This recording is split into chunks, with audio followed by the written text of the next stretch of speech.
K J news India ವಾಹಿನಿಗೆ ಸ್ವಾಗತ ಸುಸ್ವಾಗತ.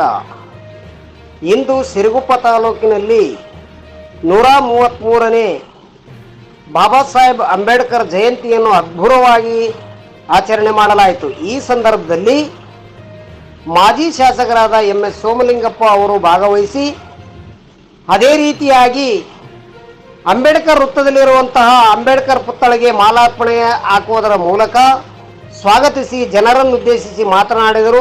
ಅದೇ ಸಂದರ್ಭದಲ್ಲಿ ವಿವಿಧ ಇಲಾಖೆಗಳಿಂದ ಬಂದಿರತಕ್ಕಂಥ ಸಮಾಜ ಕಲ್ಯಾಣ ಇಲಾಖೆ ಅಧಿಕಾರಿ ಮತ್ತು ಹಿಂದುಳಿದ ಅಲ್ಪಸಂಖ್ಯಾತರ ಇಲಾಖೆ ಅಧಿಕಾರಿಗಳು ಮತ್ತು ತಹಸೀಲ್ದಾರ್ ಆಫೀಸ್ ಇಲಾಖೆಯ ಅಧಿಕಾರಿಗಳು, ತಹಸೀಲ್ದಾರರು ಮತ್ತು ಆರೋಗ್ಯ ಇಲಾಖೆ ಅಧಿಕಾರಿಗಳು ಮತ್ತು ವಿವಿಧ ದಲಿತ ಸಂಘಟನೆಗಳು ಎಲ್ಲರೂ ಒಗ್ಗೂಡಿನಿಂದ ಒಳ್ಳೆ ವಿಜೃಂಭಣೆಯಿಂದ ಈ ಒಂದು ಕಾರ್ಯಕ್ರಮವನ್ನು ಯಶಸ್ವಿಗೊಳಿಸುವುದರ ಮೂಲಕ ನೀತಿ ಸಮಿತಿ ಜಾರಿ ಇರುವುದರಿಂದ ಸಂಕ್ಷಿಪ್ತವಾಗಿ ನೆರವೇರಿಸಿದರು.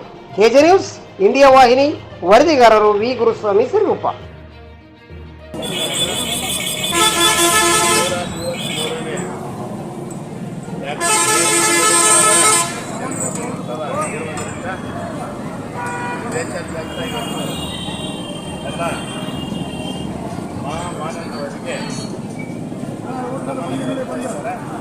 ಹಾಗಾಗಿ ಇವತ್ತು ಡಾಕ್ಟರ್ ಬಿ ಆರ್ ಅಂಬೇಡ್ಕರ್ ಅವರಂತಂದರೆ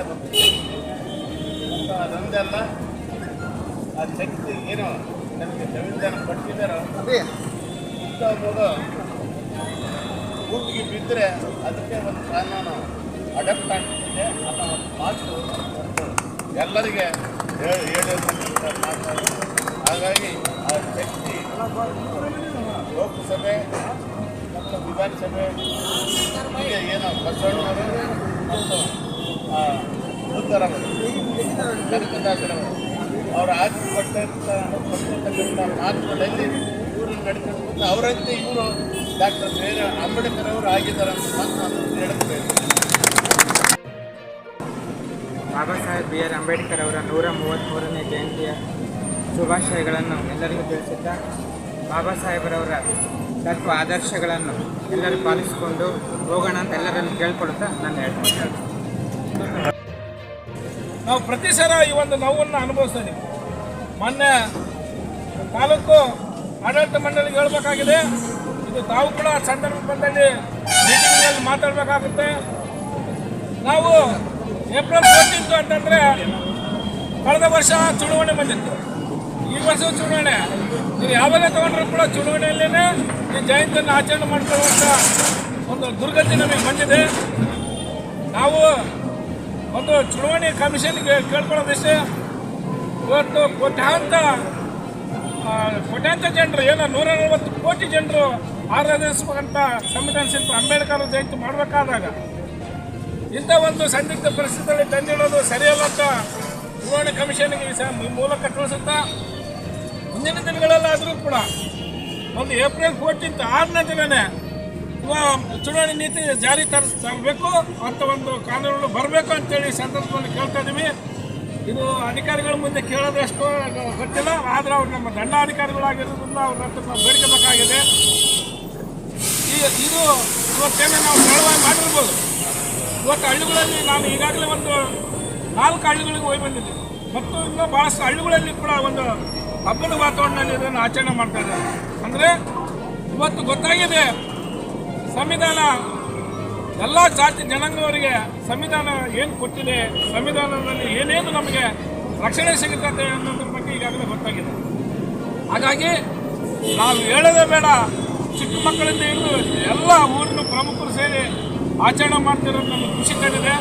ಮುಂದಿನ ದಿನಗಳಿಗೆ ಖುಷಿ ಹೆಚ್ಚಾಗಬೇಕಂತಂದರೆ ಚುನಾವಣೆ ಅಧಿಕಾರಿಗಳು ಈ ಬಗ್ಗೆ ಗಮನಹರಿಸಿ ಮುಂದಿನ ಸಲ ಏಪ್ರಿಲ್ 14 ಏನು ನೀತಿ ಸಮಿತಿ ಆದ ಬಳಿಕ ಮಾಡಬೇಕಂತೇಳಿ ಅವಕಾಶ ಮಾಡಿಕೊಡ್ಬೇಕಂತೇಳಿ ಸಂದರ್ಭದಲ್ಲಿ ಮನವಿ ಮಾಡ್ತಾ ನಮ್ಮ ಎರಡು ಮಾತುಗಳನ್ನು ಮುಗಿಸ್ತಾ ಇದ್ದೀವಿ. ಜೈ ಭೀಮ್, ಜೈ ಭಾರತ್.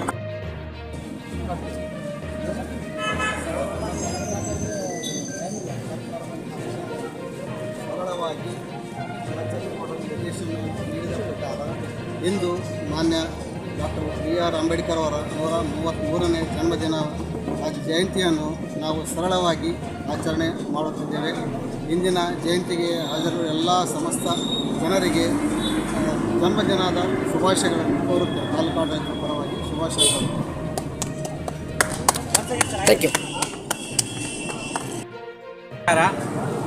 ಇವತ್ತು ಸರ್ಕಾರ ಈ ಡಾಕ್ಟರ್ BR ಅಂಬೇಡ್ಕರ್ ಅವರ ಜಯಂತಿಯನ್ನು ಸಾಂಕೇತಿಕವಾಗಿ ಸರಳವಾಗಿ ಆಚರಣೆ ಮಾಡಲಿಕ್ಕೆ ಅವಕಾಶ ಮಾಡಿಕೊಟ್ಟಂಥ ಸರ್ಕಾರಕ್ಕೆ ಹಾಗೂ ಇವತ್ತಿನ 133ನೇ ಡಾಕ್ಟರ್ BR ಅಂಬೇಡ್ಕರ್ ಅವರ ಜಯಂತಿಯ ನಿಮಿತ್ತ ಎಲ್ಲ ತಾಲೂಕು ಆಡಳಿತ ಹಾಗೂ ತಾಲೂಕು ಪಂಚಾಯತ್ ಹಾಗೂ ನಗರಸಭೆ ಹಾಗೂ ತಾಲೂಕಾ ಡಾಕ್ಟರ್ BR ಅಂಬೇಡ್ಕರ್ ಸಂಘದ ಎಲ್ಲ ಅಧ್ಯಕ್ಷರು ಉಪಾಧ್ಯಕ್ಷರು ಪದಾಧಿಕಾರಿಗಳಿಗೂ ಸರ್ವರಿಗೂ ಅವರಿವರನ್ನದೇ ಎಲ್ಲರಿಗೂ ನನ್ನ ಹಾಗೂ ತಾಲೂಕು ಆಡಳಿತ ಪರವಾಗಿ ಡಾಕ್ಟರ್ BR ಅಂಬೇಡ್ಕರ್ ಅವರ 133ನೇ ಜಯಂತಿಯ ಶುಭಾಶಯಗಳನ್ನು ತಿಳಿಸುತ್ತಾ ಎಲ್ಲರಿಗೂ ನನ್ನ ನಮನಗಳನ್ನು ತಿಳಿಸುತ್ತಾ ಡಾಕ್ಟರ್ BR ಅಂಬೇಡ್ಕರ್ ಅವರ ಮೌಲ್ಯ ಮತ್ತು ತತ್ವಗಳನ್ನು ನಾವೆಲ್ಲರೂ ಪಾಲಿಸೋಣ ಅಂತೇಳಿ ಈ ಸಂದರ್ಭದಲ್ಲಿ ಸಂಕಲ್ಪ ಮಾಡೋಣ ಅಂತೇಳಿ ಎಲ್ಲರ ಪರವಾಗಿ ನಾನು ಕೇಳ್ಕೊಳ್ತೇನೆ.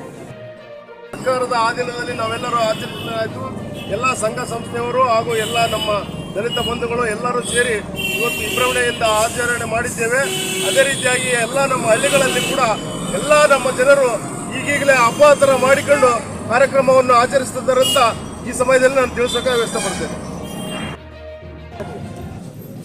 ತಾಲೂಕು ಆಡಳಿತ ಹಾಗೂ ತಾಲೂಕು ಪಂಚಾಯಿತಿ ನಗರಸಭೆ ಮತ್ತು ಸಮಾಜ ಕಲ್ಯಾಣ ಇಲಾಖೆ ಸಂಯುಕ್ತಾಶ್ರಯದಲ್ಲಿ ಹಾಗೂ ತಾಲೂಕು ಡಾಕ್ಟರ್ BR ಅಂಬೇಡ್ಕರ್ ಸಂಘದ ಅಧ್ಯಕ್ಷರು ಉಪಾಧ್ಯಕ್ಷರು ಮತ್ತು ಪದಾಧಿಕಾರಿಗಳು ಹಾಗೆಯೇ ತಾಲೂಕು ಮಟ್ಟದ ವಿವಿಧ ಅಧಿಕಾರಿಗಳು ಆಮೇಲೆ ಪತ್ರಿಕಾ ಮಾಧ್ಯಮದವರೆಗೂ ಎಲ್ಲರಿಗೂ ಕೂಡ ನಾನು 133ನೇ ಡಾಕ್ಟರ್ BR ಅಂಬೇಡ್ಕರ್ ಅವರ ಜನ್ಮದಿನದ ಶುಭಾಶಯಗಳನ್ನು ಕೋರುತ್ತಾ ಅವರು ಏನು ಅಂಬೇಡ್ಕರ್ ಅವರು ಜೀವನದಲ್ಲಿ ಪಾಲಿಸಿದಂಥ ಮೌಲ್ಯಗಳನ್ನು ಮತ್ತು ತತ್ವಗಳನ್ನು ಇಲ್ಲಿ ನಾವೆಲ್ಲರೂ ಏನು ಸೇರಿದ್ದೀವೋ ಇವತ್ತೊಂದು ಕಟಿಬದ್ಧವಾಗಿ ನಾವು ಜೀವನದಲ್ಲಿ ಪಾಲಿಸ್ತೇವೆ ಅಂತ ಹೇಳಿ ಒಂದು ಪಣವನ್ನು ತೊಟ್ಟು ನಾವು ಮುಂದಿನ ಪೀಳಿಗೆಗೆ ಮತ್ತು ಯುವ ಪೀಳಿಗೆಗೆ ಒಂದು ಆದರ್ಶಯುತವಾಗಿ ಒಂದು ಜೀವನವನ್ನು ನಡೆಸಬೇಕಾಗಿ ಅಂತ ವಿನಂತಿಸುತ್ತಾ ಎಲ್ರಿಗೂ ಮತ್ತೊಮ್ಮೆ ಡಾಕ್ಟರ್ BR ಅಂಬೇಡ್ಕರ್ ಅವರ ಜನ್ಮದಿನದ ಶುಭಾಶಯಗಳನ್ನು ಈ ಮೂಲಕ ಕೋರ್ತೇವೆ. ಅಂಬೇಡ್ಕರ್ ಸಾಹೇಬ್ ಅವರು 130ನೇ ಜಯಂತಿ ಅಂಗವಾಗಿ ಇವತ್ತು ಇಡೀ ಭಾರತ ದೇಶದಲ್ಲಿ ಬಾಬಾ ಅಂಬೇಡ್ಕರ್ ಸಾಹೇಬ್ ಅವರು ಅವ್ರ ನೆನಪಕ್ಕಾಗಿ ಅವರು ಮಾಡಿದ ಕೃಷಿಗಾಗಿ ಇವತ್ತು ನಾವೇನೋ ದಲಿತರೇ ಇಲ್ವಲ್ಲ, ಈ ದಲಿತರು ಅಸ್ಪೃಶ್ಯತ ಹೋಗಬೇಕಂತೇಳಿ ಸುಮಾರು ವರ್ಷಗಳಿದ್ದ ಈ ನಾವು ಬಾಬಾ ಅಂಬೇಡ್ಕರ್ ಸಾಹೇಬು ಅವರು ನೆನಪಕ್ಕಾಗಿ ನಾವೆಲ್ಲ ಹೋರಾಟ ಮಾಡ್ತಾ ಇದ್ದೀವಿ. ಆದರೂ ಕೂಡ ಇಲ್ಲಿವರೆಗೂ ಸ್ವಾತಂತ್ರ್ಯ ಬಂದು 70 ವರ್ಷ ಆದರೂ ಕೂಡ ಅಸ್ಪೃಶ್ಯತ ಇನ್ನ ಹೋಗಿಸದ ಆಗ್ತಾ ಇಲ್ಲ. ನಾವೇನು ದಲಿತ ಜನಾಂಗ ಇದ್ದೀವಿ, ನಾವು ಏನು ಬಾಬಾ ಅಂಬೇಡ್ಕರ್ ಸಾಹೇಬ್ ಜಯಂತಿ ಬಂದಂತೇಳಿ ಇವತ್ತು ಪೂಜೆ ಮಾಡಿ ಗಡ್ಡೆಗಾಗೋದು ಅದಲ್ಲ. ನಾವೇನು ಅವರು ದಾರಿ ತೋರಿಸ್ಯಾರ ಆ ದಾರಿನಲ್ಲಿ ನಡಿಬೇಕಂತೇಳಿ ನಾವು ಇವತ್ತು ಪ್ರತಿಯೊಬ್ಬ ನಮ್ಮ ಸ್ನೇಹಿತರಿಗೆ ಹೇಳ್ತಾ ಇದ್ದೀನಿ, ನಮ್ಮ ಯಜಮಾನರಾಗಲಿ ಎಲ್ಲರಿಗೂ ಕೂಡ ನಾನು ಹೇಳ್ತಾ ಇದ್ದೀನಿ. ಯಾಕಂದ್ರೆ ಇವತ್ತು ಹಿಂದೆ ನಾವು ಎಷ್ಟು ಕಷ್ಟ ಬಿದ್ದೀವೋ ಅದೆಲ್ಲ ಕಷ್ಟ ಹೋಗ್ಬೇಕಪ್ಪ ಅಂದ್ರೆ ನಮ್ಮ ತಾತ ಆಗಿರೋರು ಬಾಬಾ ಅಂಬೇಡ್ಕರ್ ಸಾಹೇಬ್ ಅವರಿಂದ ನಮ್ಗೆ ಇವತ್ತು ಏನು ಒಂದು ಉದ್ಯೋಗ ಬಂದ ತಮ್ಮ ಬಾಬಾ ಅಂಬೇಡ್ಕರ್ ಸಾಹೇಬ್ ಒಂದು ಓದ್ಕೋಬೇಕಪ್ಪ ಅಂದ್ರೆ ಬಾಬಾ ಅಂಬೇಡ್ಕರ್ ಸಾಹೇಬಲ್ಲಿದ್ದೆ ನಮಗೆ ಆಗಿರೋದು. ಈ ದಲಿತ ಜನಾಂಗಕ್ಕೆ ಒಂದು ದಾರಿ ಸಿಕ್ಕತ್ತಪ್ಪ ಅಂದ್ರೆ ಬಾಬಾ ಅಂಬೇಡ್ಕರ್ ಸಾಹೇಬರಲ್ಲಿದ್ದ ಅಂತ ಬಾಬಾ ಅಂಬೇಡ್ಕರ್ ಸಾಹೇಬರು ಇವತ್ತು ಜಯಂತಿ ಮಾಡಬೇಕು, ಹಬ್ಬಗಳು ಕೂಡ ಮಾಡಬೇಕು. ಏನು ಒಂದು ಇವತ್ತು ಮೂಢೇತನ ಇಲ್ಲಂತ ಆ ದೇವರು ಮಾಡ್ಬೇಕು ಈ ದೇವರು ಮಾಡ್ಬೇಕಂತೇಳಿ ಊರಿನಲ್ಲಿ ಜನ ದೇವ್ರು ಮಾಡ್ರಂತ ಒಬ್ಬೊಬ್ಬ ಮನೆಗೆ ಒಂದು 50,000 ಖರ್ಚು ಮಾಡಿಸ್ತಾರೆ. ಆದ್ರೆ ಅವ್ರು ಮಾತ್ರ ಸುಮ್ಮನೆ ಕುಂತಿರ್ತಾರ. ಅದು ನಮ್ಮ ಜನ ತಿಳ್ಕೋಬೇಕಂತೇಳಿ ಇವತ್ತು ನಾವು ಹೇಳ್ತಾ ಬಾಬಾ ಅಂಬೇಡ್ಕರ್ ಸಾಹೇಬ್ ಅವ್ರಿಗೆ 130ನೇ ಜಯಂತಿಗೆ ಜಯವಾಗದಂತ ಹೇಳಿ ನಾನು ಹಾರಿಸ್ತಾ ನನ್ನ ಹೆಸರು BL ಈರಣ್ಣ ಅಂತ ಹೇಳಿ ನನ್ನ ಮಾತು ಮುಗಿಸ್ತೇನೆ. ಜೈ ಭೀಮ್.